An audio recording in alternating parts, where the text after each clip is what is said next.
miracles are happenings in a certain way that you don't expect, and they are still there. And the main thing of the miracles is not that they are not happening, that someone is there to witness them. I see that a lot of the control mechanisms and the bureaucracy and documentation and measurement of quantifiable outcomes is coming from a sense of control and fear, ultimately. And if we shift to this larger cathedral thinking and we're really seeing ourselves as stewards for something that is so much beyond what we can measure and quantify in the material world, then we open up to the dimension of love and a personal connection to the land, to the people, to the non-human beings, to really recognize that there is something worth investing for that cannot be measured by numbers or by return on investment in financial terms.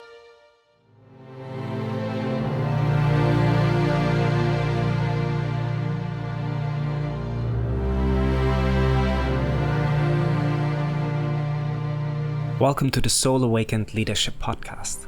Soul Awakened leaders are courageous innovators and pioneers who embody a deep knowing of our interconnectedness and operate from a mindset of co-creation in service to all of life. They surrender their existence completely to a higher organizing principle that is leading them beyond separation and competition and opens up the potential for an entirely new way of being on this planet in a time of metamorphosis. In this podcast, I share cutting-edge perspectives and invite the voices of leaders who don't create followers but inspire others to step into their true power and essence.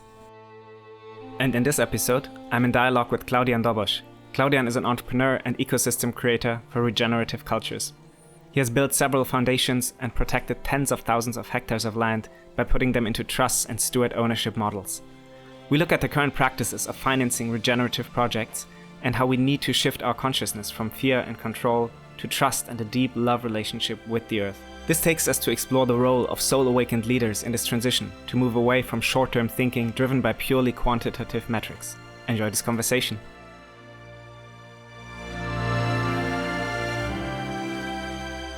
Welcome, Claudian.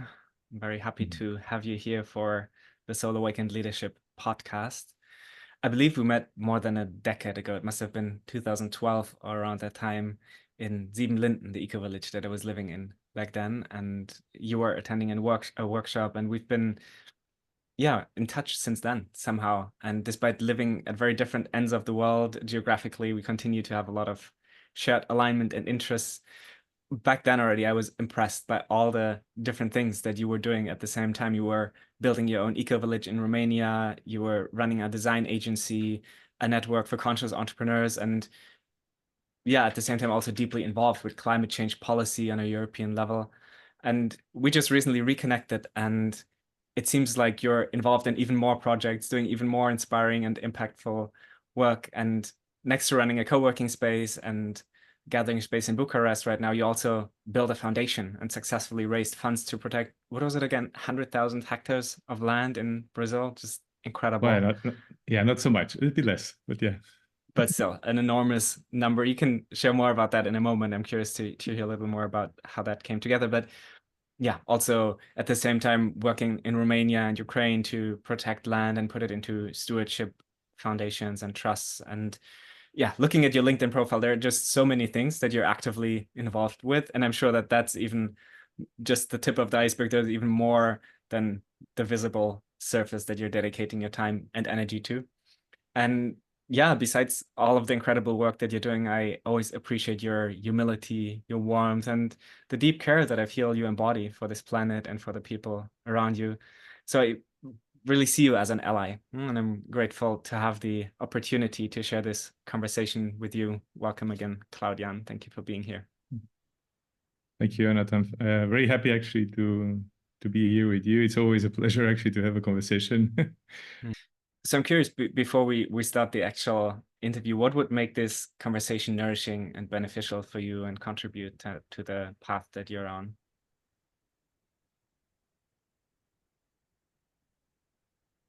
Well, generally, one of the things that are nourishing me, one of the things actually that is nourishing me when the conversation pushes a little bit the boundaries of my thinking. I think that's mainly for maybe for mental people. They like to get into that direction. At the same time, I think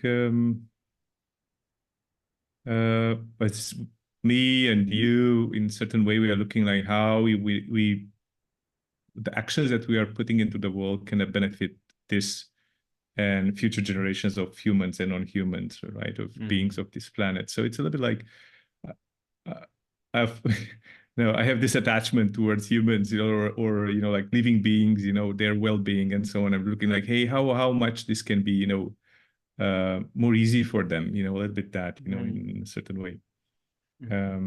Maybe, and I would say maybe that's a little bit of one of the dynamics that lies beneath the actions, that I'm taking, projects and so on. Yeah, beautiful.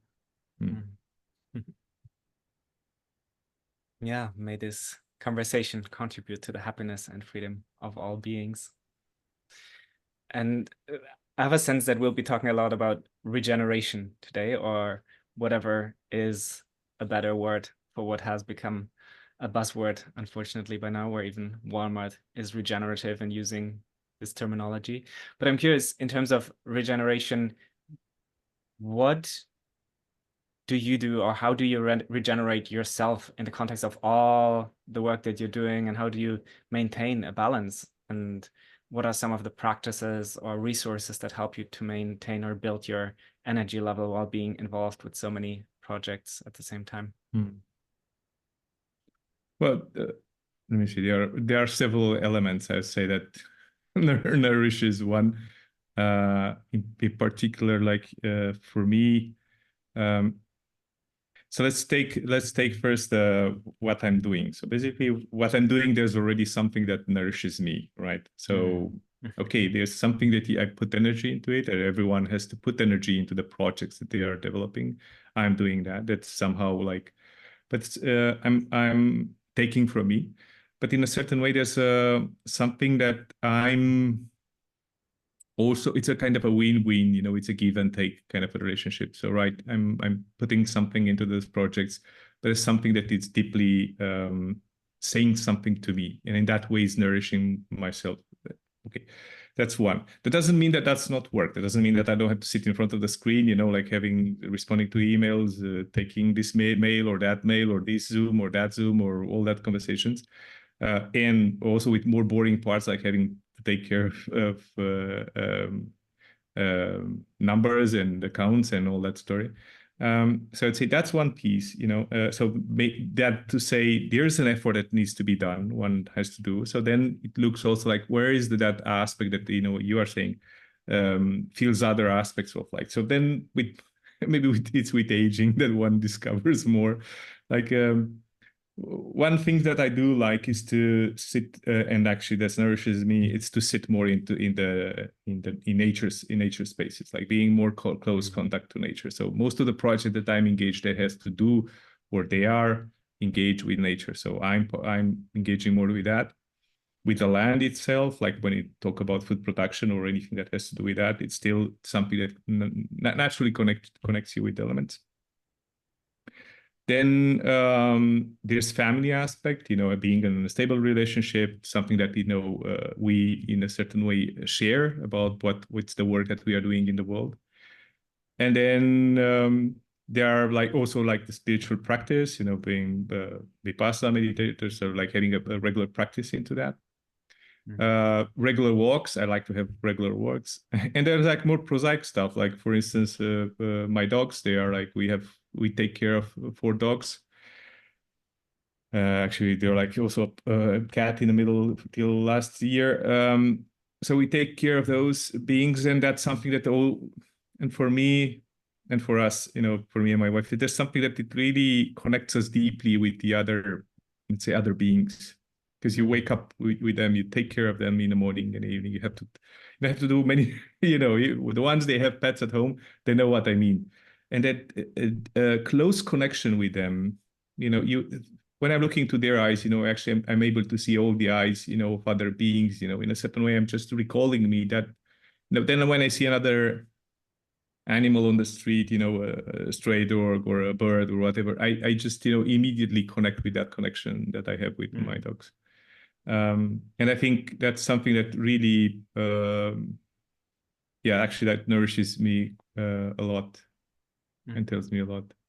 This is just to list some of, I'm not being here exhaustive, but I think that would be some of the things that are on top of my mind.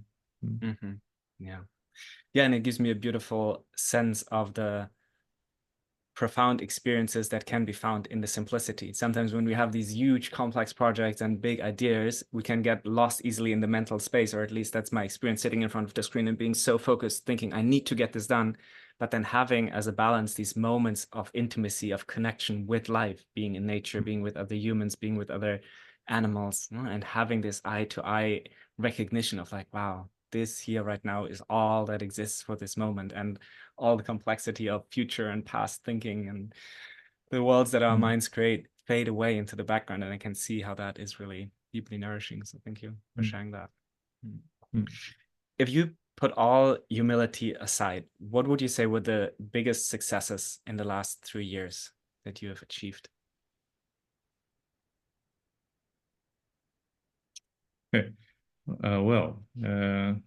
One big success is that one is still alive after the whole pandemic craziness, right?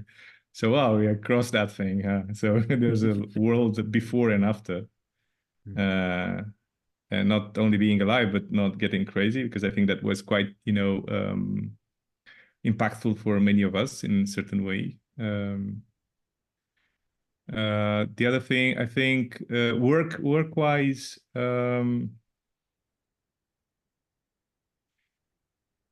the fact that we managed to incorporate this foundation in Portugal that I was telling you earlier, there's for me a quite big achievement, because there's a way to translate everything, there's a particularity related with that foundation. But it's this translation of what means a trust, into the Portuguese type of thinking, legal context, and so on. And the other one has to do with what's happening now in Brazil with this acquisition of, it's actually 17,000 hectares. It's quite a big thing, not 100, but 17,000. And it's the same type of process that we've been working in Portugal since 2019, more or less. It's quite a big thing. These are the two main, but on the same time,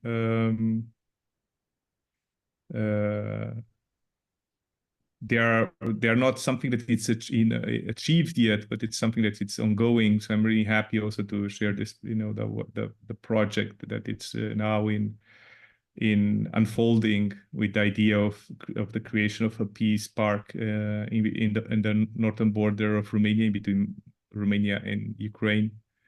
That's another one. So like with the local Romanian NGO that is partnering and actually leading that process. I think that's like the main thing. I would say, if I would put it in one, except the pandemic, I would say the ability somehow it's not an ability, but just like somehow that came to my table, this big type of projects. And I call them big because, before I was working in a certain level of project, they are more local and even national. And, Ecolis as a European network. It was not only national, but I'm looking also like what means the budgets behind it, particular how this was like increasing in the last years, and the impact that they are like looking after. I would say, if I would just punch it, is basically ended with this somehow in the last few years, but it also comes a little bit before that, but it somehow installed it in the work, this idea that this questioning and having like a central topic into the work, that I call it the legacy impact, right? what is really the impact that we are leaving, for future generations, the future generations, like the tomorrow generation, like the next one, like, but no, what in 150 years, what it's in 500 years, and how somehow I bring that back, into my work, like as being central part of my work, but also how we bring it back as a central part of our thinking as humans, right?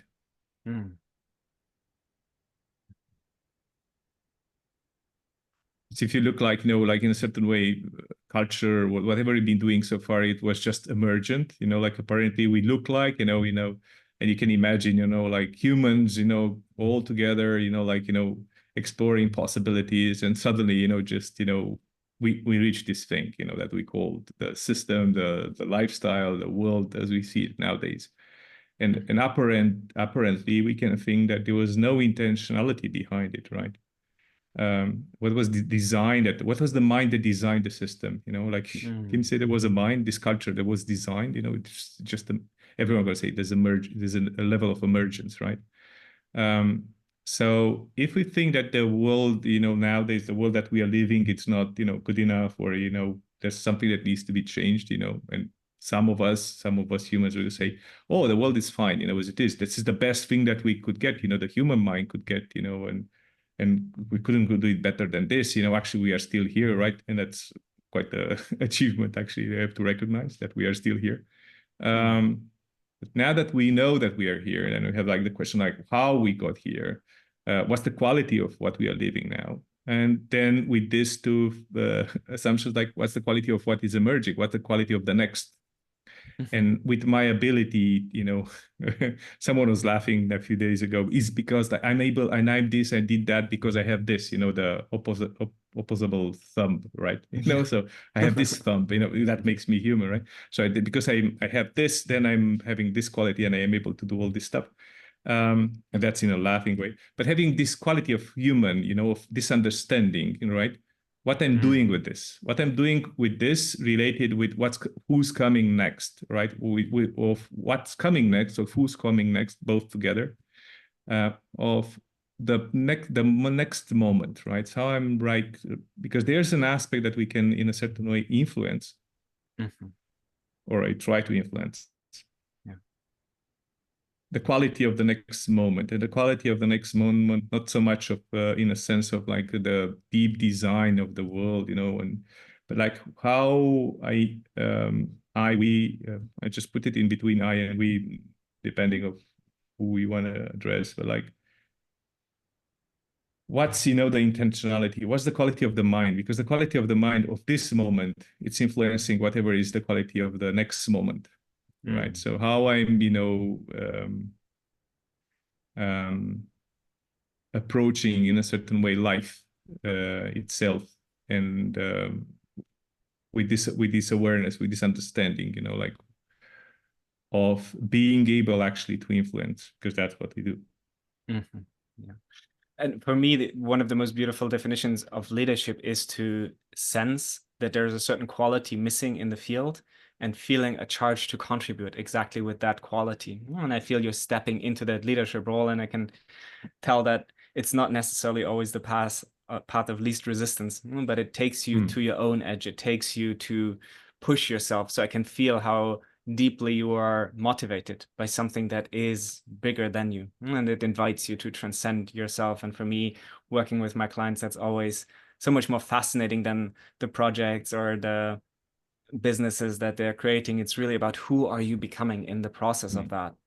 And what I sense from you is that you're aligning yourself. You mentioned the legacy aspect. In the past, in the medieval ages, there was this idea of cathedral thinking, where people were building on projects where they knew they wouldn't see the results of it because it was 300, 400, 500 years projects, and they were just contributing a little part to this larger vision. There's a quote by Edward Wilson who says, "There can be no purpose more inspiring than to begin the age of restoration, reweaving the wondrous diversity of life that still surrounds us." And I feel that you're aligning with that mission, with that purpose. And if you allow yourself to dream big, knowing that it will take more than what our lifetimes will span, what would you see as a vision for the next 3 years or even 10 years? What the impact of what you're doing right now will be if you allow yourself to dream big in the next 10 years? I don't think that there's something that it's out of this reality, when I would say, that what we see, emerging is that more and more of humans are looking into the aspect of how we cherish what is really important to us, us in a sense, not just like, the gadgets on top of my table, of my desk, but what it's important for us is to sustain life, human life and any type of life into this planet. And I know we are busy now with the wars and the post-pandemic. We try to realize what's going on, and the climate change is really hitting hard many of us with anxiety, and not only. But I would say that I would see, like in the next 3 to 10 years, more that, first the regeneration coming more on top of the table, and we see that, more and more as a mainstream type of a conversation. I wouldn't expect this to be otherwise. And I would see more and more this type of long-term thinking, because we can't solve, anything that we are doing with the, fast everything, fast food type of thinking. The immediatism of that. And of course, as we've been seeing in the previous decades, of a lot of question marks around the system, around the neoliberalism and so on. We've been seeing many thinkers questioning that. I would see that also being more put on the table, like as a and questioned, in a sense that, I think I can see, like I think I can see we can see the benefits of what got us here, right? And we have to recognize of that whatever got us here, that's why I'm saying, like, got us alive, and we got us with this ability to navigate these technologies and so on and so forth, this understanding about the world and where we live around and so on, that have, their own pluses and minuses, or you can say this is really important or not important. I'm not going to go into that direction, but like to say, hey, there's something, about, what got us here, right? So just put it as a base, then recognizing that, say, hey, what needs to shift, like what needs to be transformed from what got us here, like in order to continue, to navigate with the boat. So I'm not, anti-system or anti-this or anti that. I'm not, I can consider myself in a certain way an activist, but like not in that way of being anti-stuff. I understand from my perspective, I understand that, dialogues and ability to connect and to build from whatever is each part reality, it enables us to create more than when we get and fight each other. And so a little bit like that, I would say, questioning, going back, questioning this or whatever it's got us here. It doesn't mean that we be against it, but like how we can build from what's here on the table. And for that, as I said, like, this long-term thinking, it's something that really needs to be embedded into what we are doing. And I see many activists and many people, they're very, very good intentions. They're really looking and fighting, or working for something that very fast needs to be reached very fast, because we have all these emergencies and urgencies happening now. Yes, the collapse of this, collapse of that, the ecosystems dropping, the corals, this or that, and the climate change. Ooh, this is super hot, and it's a fact. There's no questioning, or no questions that it's really happening, right? But we to cross this bridge, that of all these emergencies, we really need to get into something that is really, we have to have deeper understanding, and we have to embed this very long-term thinking. Yeah. And I brought you, I think in previous conversations, like, as you put the cathedral thinking, this analogy with the oak tree, right? We plant an oak tree, and many organizations and many institutions or many projects, they just go plant a tree, hey, wow, I checked that, I did plant a tree. But then that tree, be it's a seedling, or 50 centimeters tall or 1 meter tall, it's still a baby tree. And to reach their, full development of a tree, particularly an oak tree, you need 100, 150 years, 200, 300, whatever years. So if you think about it, it's way beyond my lifetime span. I'm 48, right? So if I've been at 30 years, that's like the more or less the average of European male, white male lifetime span. You'd say like, hey, how big is going to be that oak tree in 30 years? Not be so big, right? And not going to be a mature one. So it means that I need a next generation that needs to be carry on with that care. And that is culture for me. That is culture, how we really, embed that into the education, but only in the thinking. Yeah. Yeah, and as you speak of this urgency with which we're responding to the world situation, Bayo Akomolafe comes to mind when he says the way we respond to crisis is part of the crisis. And so shifting our awareness of how we see the world, and what I hear from you is also expanding our care, our level of care to beyond just me or my tribe, but also to future generations is so essential. So the way that we see the world will affect our response to what we see in the world. And so for me, it is very central to look at the topic of consciousness and how consciousness essentially leads us to the question of who we are and why we're here. And so more and more, I think we recognize that the traditional mainstream answer to this that used to be the answer to why are we here in life, for the boomer generation, for example, which was very much consume and follow orders, is just too limited. And we're moving into something that is more expansive. You posted a graphic yesterday from a study on, what was it, regenerative development and design. And it described regeneration in the context of how we see our role in the world and ecosystems. And I thought that was really insightful to make sure that we're looking through different lenses at what's happening in the world. And to just briefly sum it up, it had this idea that we're moving from restorative, where we see humans doing things to nature, to reconciliatory, to humans as an integral part of nature, and then to regenerative as the top category that they had there, as humans participating as nature.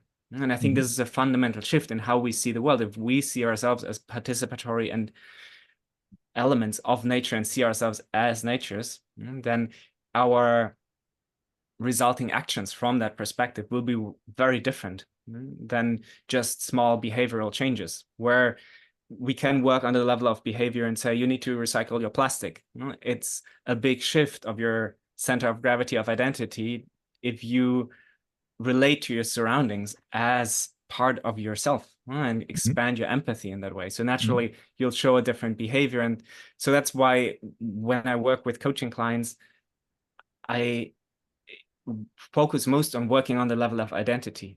Because if we shift how we see ourselves, then we see the world differently. And if we see the world differently, the world changes. So I'm curious to open that conversation around consciousness. For you, what do you see is the change in consciousness that is necessary for the regenerative movement, and how is that represented at the moment? Well, I think that we're going to take a little bit of time, right? Because let's start with the let's use less plastic thing, because basically that's one important aspect. For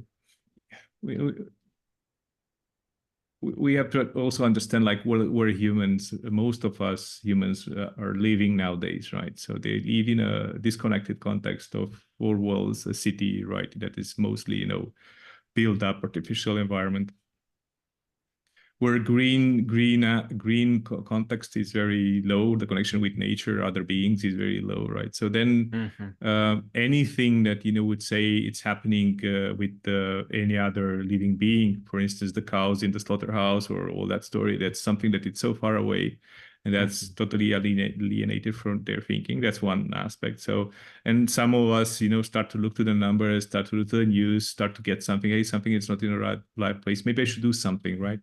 And then the let me recycle, let me buy less, or all that type of behavior that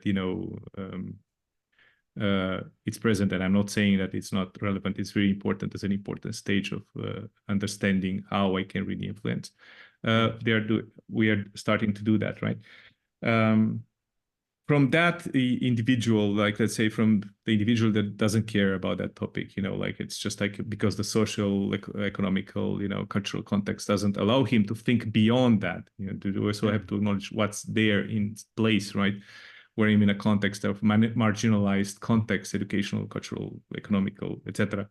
I'm in a place that I can't think, what's, better for other beings, because, I can't transcend myself. I just, I have to really take care of my, basic needs, so that I can't go into any type of other thinking. From that individual to individuals, they are like really dedicated in their life to just doing that, like how we can, do something, one can do something for, future generations, how I can, help others, to put in practice maybe just as we started speaking about a less wasteful behavior, consumptional behavior, right? So the zero waste type of shops and all that story that, it's more alive now. It's a big distance, like, from that type of human to that type of human. It's a big one. So now going to your question related with the regenerative thing, like what we've been seeing in the last years, there's an emergence of that thinking, right? So going a little bit beyond the topic of sustainability, what we can do humans, understanding that, as you said, we are part of nature, starting to understand our intricate connections as individuals and also as a collective to whatever it's actually not whatever, to all that it's actually life, life and beyond life, if you look like to the planet as a whole, whatever I'm doing, since the moment that I'm born, it always influences in a certain way because I'm in a symbiotic relationship with my environment. So in that thinking in a certain way, and being started to be more crystallized, like just not like, hey, it needs to be my action, or our actions, needs to be more sustainable, but needs actually to address something that is way beyond that. So how I can really positively impact whatever is happening into the field, because what we've been doing so far with sustainability is actually not working, and we know why. And we've been looking, as we said, like we're looking at a deep declining, in the ecosystems and the resources, and I mean, it's his kids to say the whole list here, the all happenings. So we've been looking into crystallizing that type of thinking, and Daniel Christian Wall, and what's his name? I don't remember now. It's the American that was also living in Costa Rica. Now I remember his name. It doesn't come to me now. If I remember, I'm going to tell you later. So anyway, they've been. So I see them as pioneering a little bit into how to download this thinking, right, of the regenerative thinking and so on. Put it in this book or that book, or into that type of project, in that type of project. And there are people actually that I do appreciate Bardier pioneering this thinking and putting things somehow in, crystallizing it in something that we can build up on. The Regenesis Institute with their regenerative design journey, that's quite a thing. So just to say, knowledge starts to be crystallized in a certain way. You can see it, being there in the field, practitioners start to say, hey, we need to do something beyond what we've been doing. People are starting to do.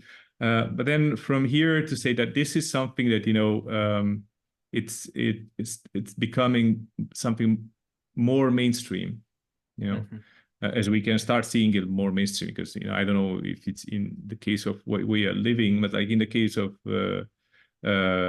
Romania, where I'm living, you can hear it, in Europe in general, you can hear it more like, regenerative cities, and I'm thinking like, what's a regenerative city? But then if you dive a little bit deep, it's about like how I transform a degraded, neighborhood into something that is more livable. And you would say, that you have the Berlin experience, you would say more gentrified, because nothing else is going to happen except something that we know that what's happening. But no one, like in a certain way, looks as the city as a unit.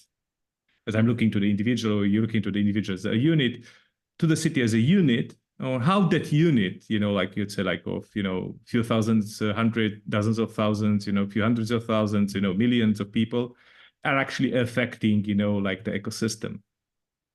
And having clear collective strategies, like you say, it's not about sustainability. And again, I'm not saying about sustainability, I'm saying about collective strategies of how I'm really consuming as a city, as a unit, right? And I'm having this conversation a few years ago with someone saying, hey, I would like to see a city, having a clear policy of where they are letting in the electricity into their city, what type of electricity they will allow to be consumed in their city. And then I didn't heard any city having this conversation, about, if we talk about regeneration and stuff like that, what's that thing? There's no conversation around it. Or what type of food I will allow to be, sold in my city, no one is talking about that stuff. So in the end, what we are saying, we're not going to allow into my city the cars, they are older than, 15, 20, whatever years, or they are diesel or that or that. So, but no one is saying, like, if I'm selling, furniture, where that furniture is coming from, what source, where is sourced from, right?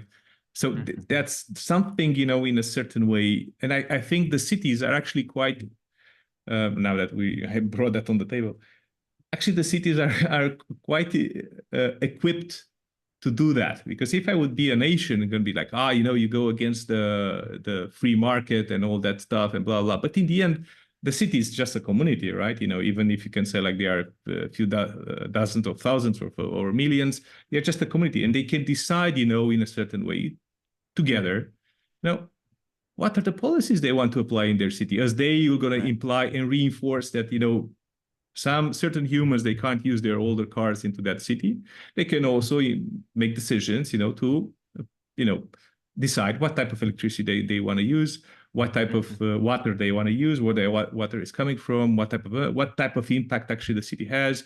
As the urban planning, it's already a part of discussion. I mean, for me, that's something very incipient, actually, that type of thing. How much green space we have in the city, how much work. I mean.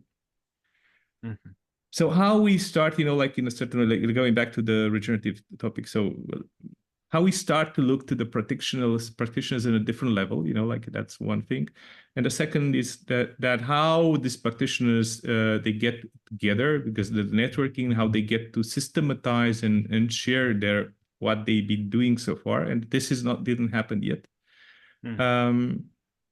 And how this thinking, in a certain way through the practice gets in a more deeper and deeper, and more sustained by the practice, right? So for now, I think it's somehow when you see regeneration or regenerative, it's just like, the mind is going to go in many directions, but not in in one, in the same one, right? So it just goes in the, as I brought the topic of the urban. I think it's a bit what's happening now. So what's missing? It's more systematization, more clear practice. And I don't think this is going to happen soon. All this takes time. But what is interesting in what you're sharing is that I can see that many people focus on large system scale, and that's just very slow and very difficult to achieve. But if we look at the smallest participants of a system, and say there's an individual who had a consciousness shift and sees himself, herself as nature, then from that, certain behavior changes naturally arise, and that maybe ripple out to other members of the household, of the family. And so the family decides we're going to switch to regenerative electricity or buy only organic products or whatever. And then from there, it can expand to maybe a company or an organization. And this organization can make their own rules, create their own culture that is more regenerative in that sense. And from there, it can expand to a larger unit. If there are several organizations and maybe a network of companies, they can have shared rules, which in a way create certain bubbles in which they have more freedom than they would have in the regular market, because they have certain agreements. And from there, it could expand to a quarter, to a city, even a bioregional network at some point. So I can see how if we focus on the smallest unit and expand the level of care from there, it can actually have a bigger impact. As you say, it needs the systematization and networking, but yeah. My take on that would be a little bit different, and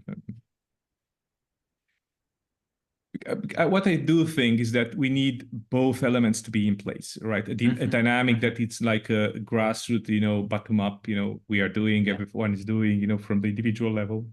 And the other one that is more top down. So somehow these two elements has to be together in place and to meet somewhere in the middle. And without that, actually, the real impact is not happening, because they're going to have always, the grassroots trying, like to do something, and they're going to look for resources to how to scale up the impact and so on. And we do see, and we've been seeing, the mainstream taking over what the grassroots is doing when the tipping point is reached. And then we have, like, in a certain way, and then the money flow and the comes in, in a certain way to support this, support that, and it's whoever was pioneering, it's somehow forgotten. And punch that, like, going back to the topic of from the individuals to the big. I mean, my experience tells me this is that, it's difficult to influence the people that are around us, For the fact that I'm, vegetarian and vegan for I don't know how many years now, doesn't mean that my family it's also, right? For the fact that I'm practicing meditation, doesn't mean that my close friends are doing. None of them are doing. Actually, new friends are doing, because I gained them in the context of meditation. But the ones that I had at that point when I started, they're not doing it. So this to say, the fact that some of us, someone is seeing or embedding, the type of regenerative type of action into their life or lifestyle and so on, doesn't mean that this is really, influencing whoever is around. But what is the effect of it is that we're going to cluster others. They are on the same topic. And that's yes, it's interesting. So then we have, like, what it's called, community-led initiatives, when some of us, they get together and to practice something together. In this case, you can say permaculture, regenerative this, transition type, town type of initiatives, whatever is that, right? And then this starts to get interesting and inspiring for others to, get together. Yeah. One of the ways, I totally agree with the bottom-up, top-down approach, that we need both. And one of the ways that I can see bigger impact on a systems level can be achieved is through activating financial resources that are currently in the field. And I'm curious to hear from your experience, because you've also been working with several impact investors, and especially for the land projects that you've been stewarding. What is it that needs to change in the mindset of investors, and also in the investment instruments that we're currently having, in order to align with this way of regeneration? I just mentioned it already. That's a funny one, because I start saying, we need to look to long-term impact, and the money you're going to look always for, immediate impact. And that's it's difficult to get into that space. And I'm not saying, that the funding lines or the investors or the philanthropists that I'm working with, they have this type of thinking, all of them. I'm not saying that. But if we look to the main or the big pool of money that it's available there, they will going to always be short-term projects. Like, there will be very few of them. They are really looking long-term. And they're gonna hang on, for effects we're gonna see in 2 generations or 3 generations. Show me one, because I'm gonna be happy to to talk with them. That to say, so, and that's one. The second is that, and that's quite a conversation that it's in many fundraising and philanthropic groups, is this topic of how much bureaucracy it's around the money. particularly when we talk about impact projects, either social or ecological projects. There's a lot of paperwork behind. There are very few, from the ones that I know, there are very few that they are really into less paperwork, right? And if you look to when we talk about the investor money to any type of startup, that promise you this or that, even if you can talk about the fever of tokens or whatever that was happening recently. If you think of the amount of money that was thrown in those type of projects, and so how easy those are thrown, you can say there's a big distance in between the ones that are looking for social impact or ecological impact, and the ones they are looking for return on investment. And that's actually the for me the point.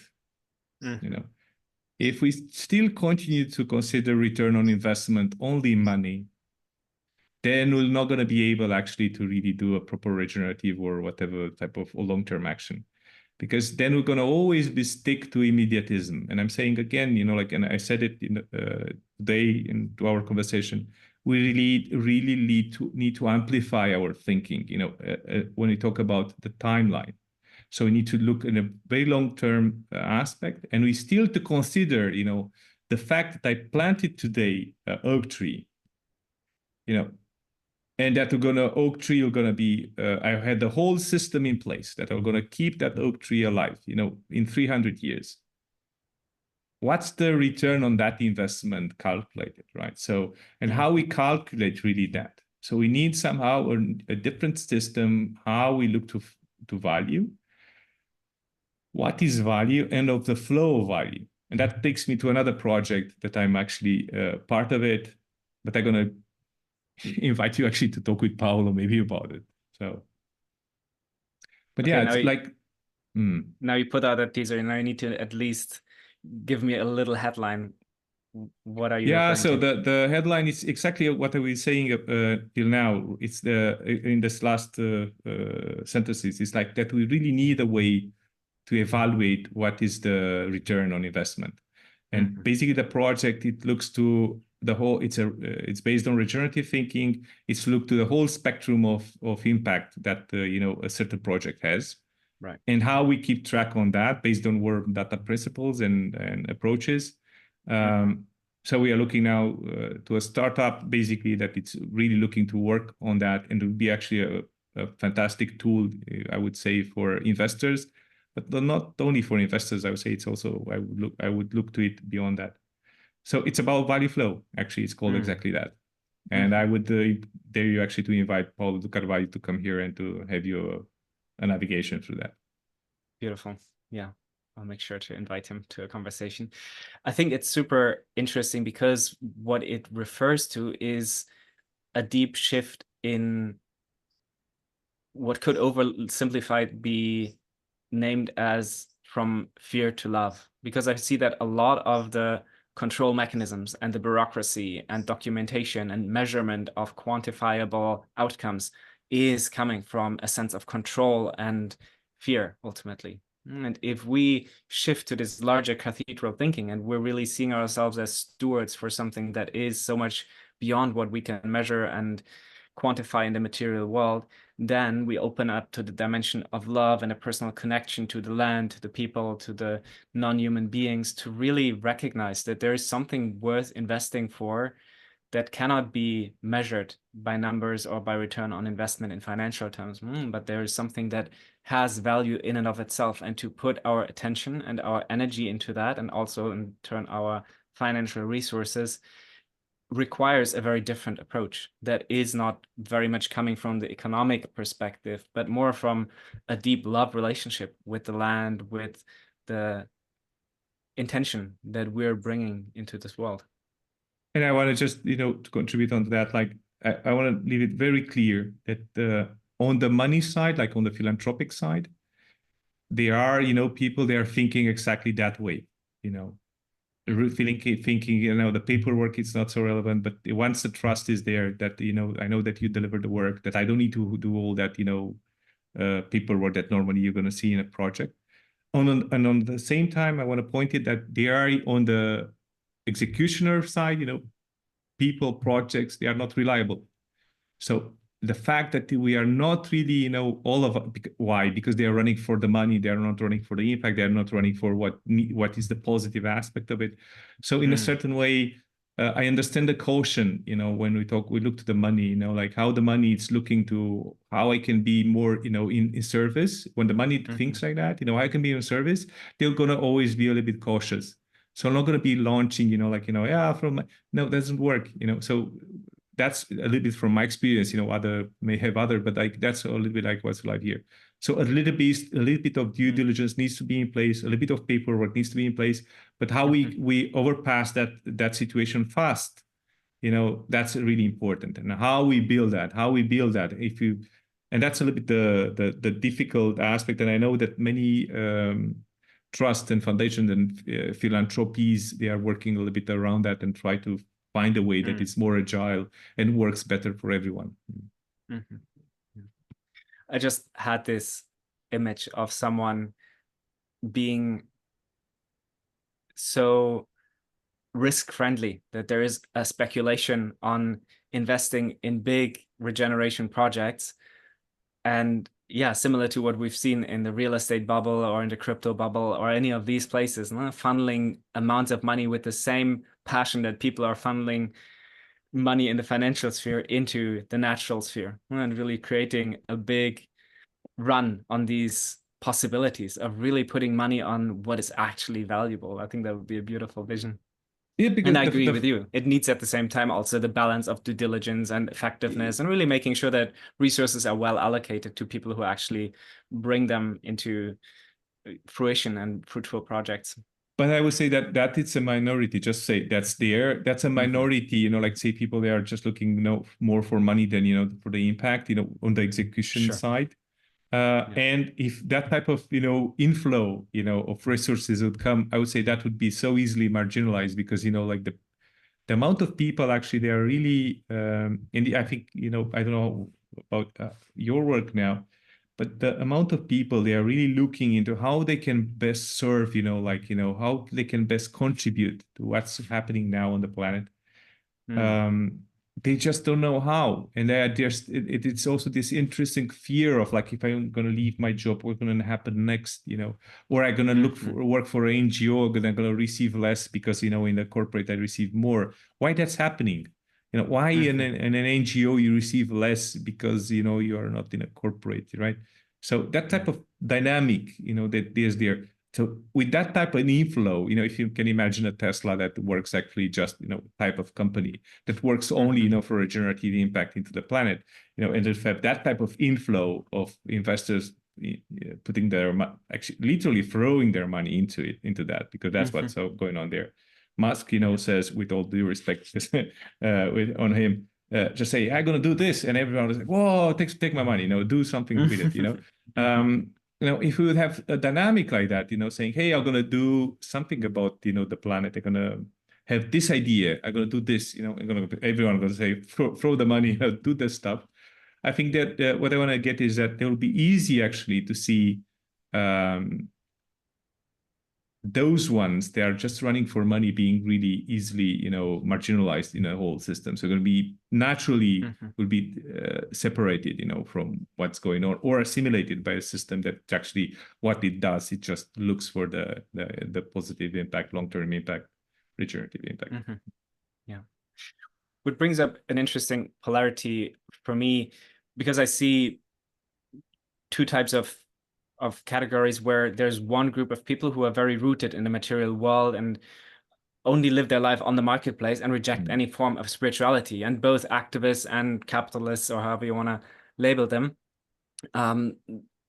Or there's the other group that aligns their lives very much with spiritual values, but they're denying the material world. And if we talk about spirituality in this context, even just the idea of 7th-generation thinking has something spiritual to it, because it transcends our individual life and builds a bridge into the world beyond our lived experience. So what I see is necessary is to build these bridges and to have people who have a deeper alignment with something that is transcendental and the spiritual world, for lack of a better term, and are deeply committed to be here on the marketplace and have an impact in this world. And for me, you seem to build a bridge and a healthy integration of both. You mentioned before, and I know that you are deeply rooted also in the tradition of Vipassana, and that, yeah, you're somehow have a deep rooting in spirituality. So I'm curious to hear a bit more of what you think the role of spirituality is in your life and how it relates to your work. Well, I think that's central in a certain way, because well, first to say that, Vipassana is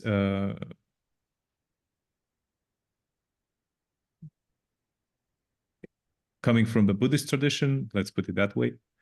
And from the Buddhist tradition, you always have, with the Four Noble Truths, like that, Buddha came in. And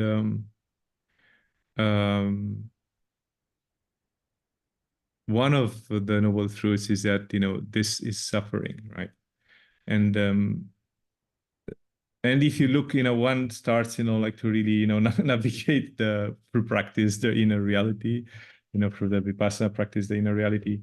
When you start opening your eyes, you're gonna, after you meditate, you always see that, that's part of like the intrinsic part of this reality. And then naturally, one of the thinking, as I said, it's how, and we started actually our conversation, how my actions, can make this suffering, easier or more sufferable, whatever you want to call it, how to make life more bearable, for humans and non-humans. That's a little bit like what's behind here. And you can say, like one can say, it's the ultimate thing would be, you should practice meditation. This meditation, you should practice this, right? That would be the ultimate thing. But not all of us, we are ready to, to start practicing meditation. And then what we do, for the others, that they are still hanging around and doing this or doing that and navigating, through their life difficulties. And I think when I'm, what I was mentioning the connection with the dogs, my dogs, and when I'm looking to them, because they are, you see this this being that this being that is actually has no other ability, to understand or navigate life except this way, and this has no, it's totally dependent, on someone, that going to help him, help him or her to bring his food, and it's, the vulnerability behind those eyes is so big. And then the same thing with all of us, in a certain way, humans and non-humans, the vulnerability of how we navigate life, it's so big, and then we are more, you can say lucky or, fortunate, whatever you want to say, that we live this life, this way, with, for any reason, you're not born in Gaza and I was not born in Gaza. So we are, white, Caucasian, European male, right? Males. So we have this type of conditioning also, like how we look to life from this, behind these eyes. And this, in a certain way, also with this, benefits also in a certain way also came other responsibilities, what I would do with that. So going back to what you were asking about practice, in a certain way the practice just allows, to understand maybe life in a more deeper way through the inner reality, looking to the inner reality, the inner aspect, how this reality is manifesting moment to moment to moment. And when action is coming, hey, I'm going to do this, or I'm going to do that. I'm going to do the one that, it's more aligned with that, with that truth, or those four truths, or, however you want to take it. And I think for me, the practice itself if particularly when looking for this last part of the last half decade, let's just put it that way, because it's already that half decade. I mean, without the practice, it would be really difficult actually to navigate. Yeah, I can hear and reflect on my own practice to see that what is written in the scripture and in the Buddhist wisdom is something that is experientially affirmed through the practice. It's something that I can recognize not as something that somebody has presented to me, but something that I can experience myself and deepen my awareness, and through that see the world differently and interact differently with it. It deepens not only my awareness and presence in this moment, it deepens also the compassion for the suffering of all beings, and through that reaffirms the Bodhisattva vow to be there to support other beings, to achieve liberation. And so it's beautiful to have that as a resource and feel how that is influencing your work. And you pointed really clearly, and I mean, the experiential aspect, it's about, what is really going through me, like through my own experience, as you said it, not because you are saying me, I'm saying Buddha is saying, whoever is saying, it's just because I'm experiencing that way. And I'm aware of that, inner experience. That's I think that's another aspect, that one starts to get embedded in everything that it's doing, Right. So I know that you're in contact with quite a broad range of people from different social scenes and different spheres, and I can imagine that some of them are also very influential in what's happening in the world and around with politics or business. What is something that you didn't notice in the previous years that has changed in the conversations that you're having with these leaders in the last year specifically? Well, one of the things that I find it, well, it depends a little bit, like where these people are coming from what context, that's one thing. But let me just point to something that I find it quite in a certain way disturbing, like what's around, and I think you already, I mean, everyone noticed that, but I just I have to really point it. When we talk about when you look to the topic of war, and particularly what's happening in Gaza and in Ukraine, there's not part of the narrative anything that has to do with peace. There's a difficult way to approach that. For reasons that are difficult for me to understand, like why there's no big voice claiming anything that has to do with peace or the value of human life. That's another one. How human life is perceived nowadays, it's just it was totally devaluated in all the contexts, and then we can see that, how the social media is treating that, in all the, reels and so on. But that's the two pieces for me. They are not there. And that somehow I don't understand why they're missing, where human life was a value, it's put somewhere, in a such a low level. That's one thing. And the second is where peace disappeared in the narrative, the political narrative, in the future vision narrative. Anything in the future, it has to do with all that, warmongering type of discourse. That's one. So somehow, because of that, when we start talking about long-term thinking, there's no present anymore.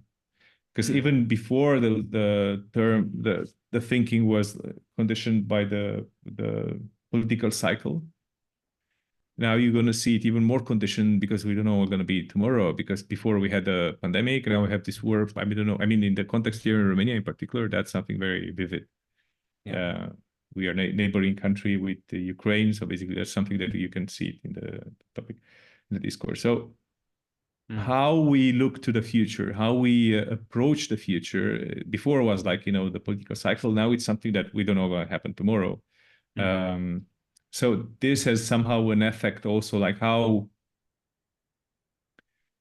and what type of actions we start to see being taken, right? And what type of decisions being taken, right? It's quite baffling to me, the lack of visionary capacity when it comes to these challenges, and specifically these gaping wounds of Gaza or Ukraine or other war scenarios in the world, that most of the energy and conversation is focused around how can we protect ourselves, how can we invest in defense, and how can we prepare for war, rather than creating a vision of what would long-lasting peace look like. It seems like there is still the illusion of one day we'll defeat the opponent, and once the opponent is defeated, then we'll go back to normal. But it's so illusionary. They are the only two options, gonna Right. just defeat the opponent, and we're gonna defeat the opponent. There's no other one. Yeah, which Uh, it's so clear and obvious that that's not how lasting peace will be achieved. It'll just create new wars. It'll just create new enemies. And so but it but almost seems... let's put a word into that. That's stupid. Sorry, that's pure stupidity, because I would say no wisdom is coming from that space. There's no wisdom. I mean, a wise individual, like leader, we're gonna always be in a place, to be able to negotiate whatever is to be negotiated. If that's there to be negotiated. And I don't think that we are into that place. We just building up into a hypertension. It's not at the global scale.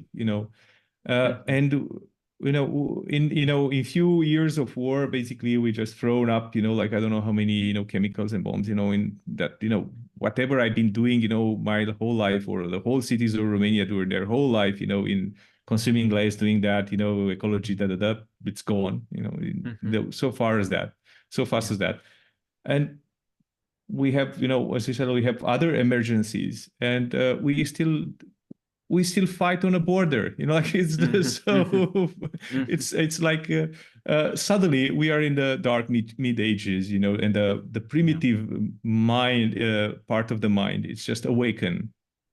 And we need to do this type of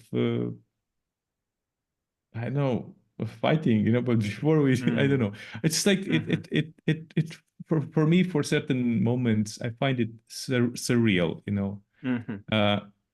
that this is really happening at this stage, like it's just like, and how, and feels like in a certain way, like from the from sociological point of view, if you, or psychosociological point of view, if you stop a little bit, just look at it, it feels like, wow, that's an interesting type of experiment, like to look how humans, they can get drunk in, numbed in a certain way by this type of images or that type of narrative, and just they basically lose their north in, in a glimpse, poof, gone.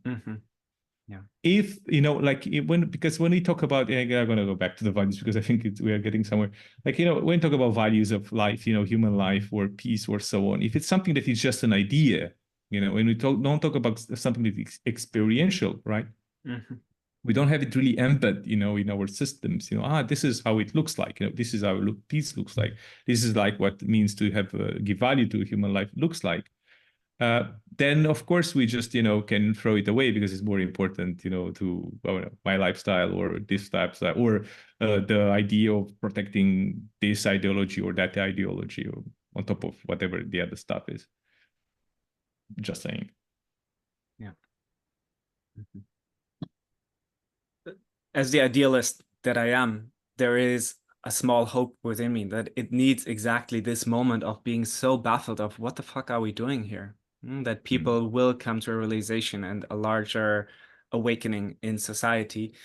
And I don't want to bypass the absurdity and the severity of that situation and how many people are thrown into suffering. And at the same time, I somehow feel the call to transition and close this conversation on a more positive note. So I'm curious, what would a miracle for you be, and what do you think is the role of miracles on the path ahead? When this is happening, when you turn on the the screens and you see what's happening, and then we said, there's a moment of, like, whoa, what's going on? Like, why this is happening? We are going so well. There was so much hope into these beings, all right? Silent eternal hope, that we are actually able to do greater, do better, to whatever, that we've been doing so far, right? This evolutionary type of thinking, we can evolve into the next type of, human or humanity and so on. But when that is washed away, that type of hope, because that's washed away, then for me, what it stays, in the end, it's this, I would start with the small things, and I said, the dogs, and the fact that the one wakes up and I'm able to see them. And I said, like, look into their eyes and to see whatever I'm seeing, and I already navigate that.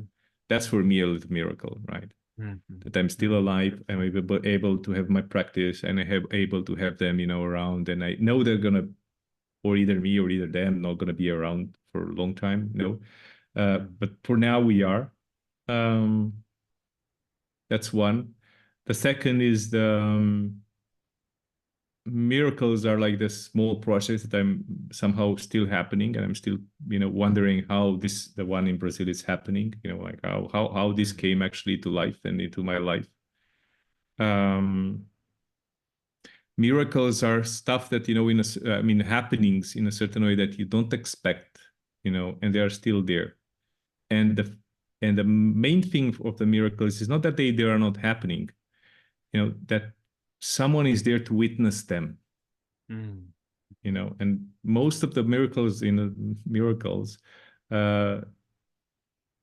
are not acquainted because they are not eyes, and minds, to witness them or to recognize them, to say, this is a miracle. The fact that I have food in my plate, there's a miracle, actually. There are people working behind it. So I have it, I paid them, it's here. So it's a whole, setup of many things that needs to happen to be able to have something in my plate to sustain this, body system and so on. Otherwise, like if I look to the whole, what's the momentum of what's going on now around? I think I said it, like few contexts. I said, like, there's the only thing that, somehow would put the humanity together. It's not, a war against, any one of us, like Russia or so on. It's just like to see, like, spaceships, landing to Earth, and from them getting out, the green, whatever, the ETs, and then we're gonna be us and them.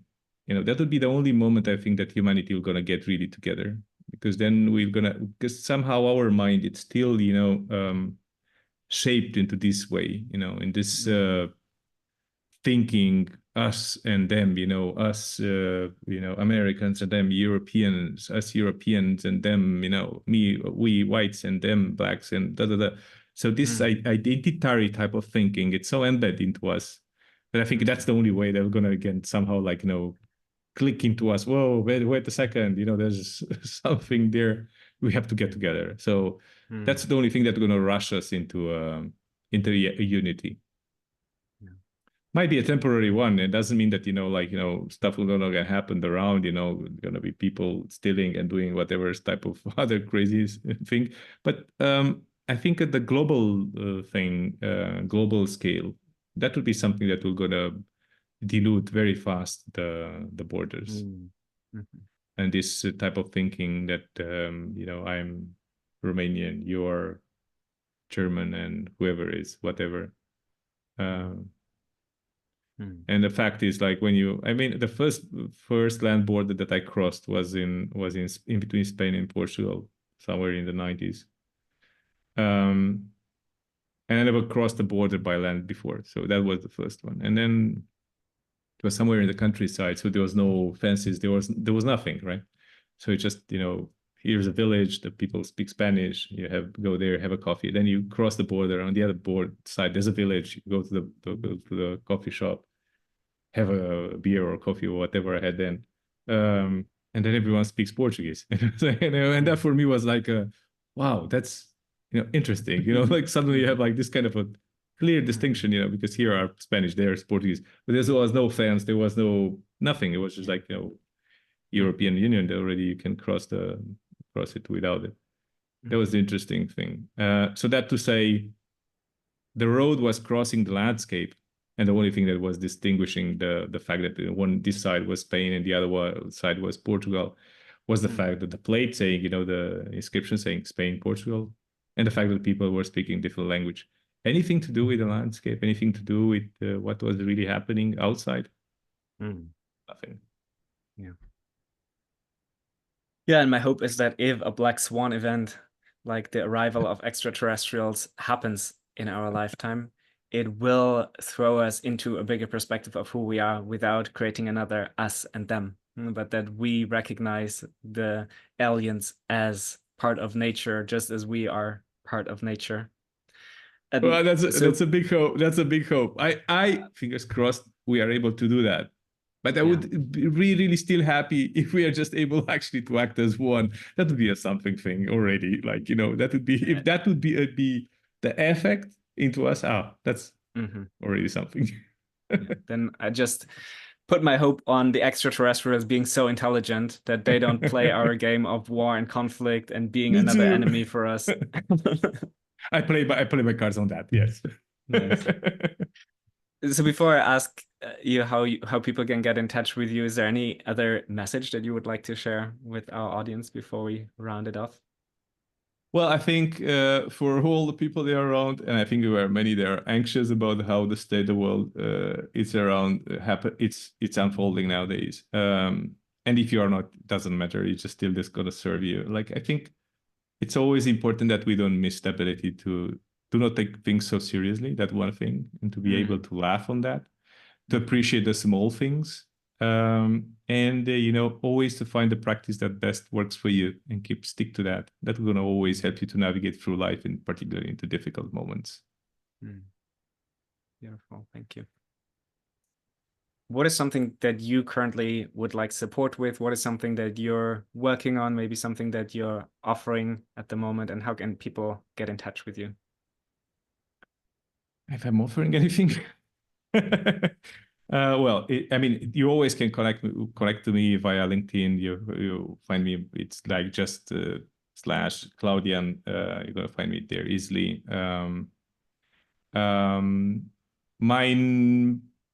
I would like actually to really spread a little bit this model of the foundation in other countries in the context of, in particularly, I'm looking to Africa, if that would be something that would be doable.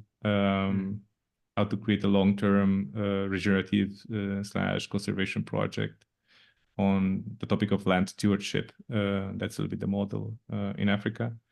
And we can think about, there's a lot of conversation, but that's something that I'm really interested.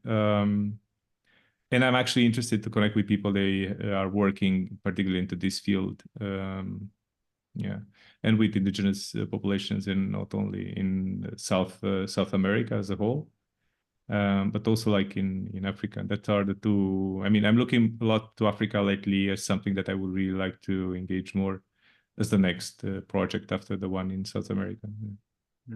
Thank you for asking.